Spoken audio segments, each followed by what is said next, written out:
Figures of స్పీచ్లో next onomatopoeia. ఈ onomatopoeia అంటే తెలుగులో ధ్వని అనుకరణ అలంకారము అంటారు. ధ్వని అనుకరణ, ధ్వనిని అనుకరించి చెప్పడం.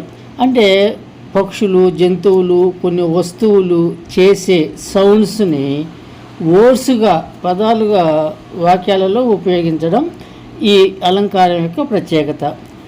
పిల్లి ఎలా అరుస్తుందంటే మియావ్ అంటుంది. ఆ మియావ్ అనే దాన్ని ఇంగ్లీష్లో మేవ్డ్ లౌడ్లీ. చూడండి, ద క్యాట్ మేవ్డ్ లౌడ్లీ అంటే మియావ్ అని గట్టిగా అరిచింది అంటాం. అది అరిచే సౌండ్నే పదంగా ఉపయోగించడం జరుగుతుంది. ద బీస్ అంటే కీటకాలు. వెంట్ బజ్ బజ్ అంటే కీటకాల సౌండ్ ఎలా ఉంటుంది? బీస్ ఈగలు buzz buzz buzz buzz sound అంటే ఆ సౌండ్నే పదాలుగా ఉపయోగిస్తాం. The duck went quack. బాతులో ఎలా అరుస్తాయి? క్వాక్ క్వాక్ క్వాక్ అంటే ఆ అరుపునే సౌండ్గా పదంగా ఉపయోగిస్తాం. The snake is hissing. పాము బుస్సు కొడుతుండే హిస్సింగ్ అంటారు. ఆ సౌండ్నే పదంగా చెప్తాం. The clock is making sound tick tick tick. చూడండి, గడియారం, గోడ గడియారం, wall clock sound tick tick అనే సౌండ్ వస్తుంది. ఆ టిక్నే వర్డ్స్గా ఉపయోగిస్తున్నాం.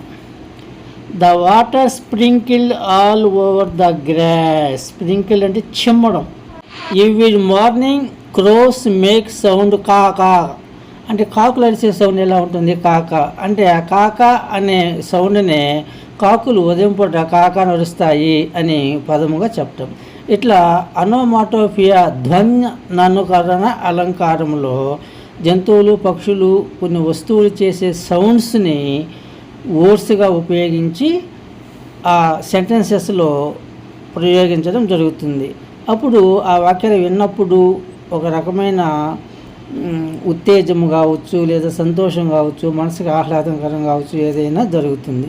ఈ విధంగా జంతువులు, పక్షులు, వస్తువుల సౌండ్స్ని పదాలుగా వాక్యాల్లో ఉపయోగించే అలంకారము అనోమాటోపియా, ధ్వని అనుకరణ అలంకారము అంటాము.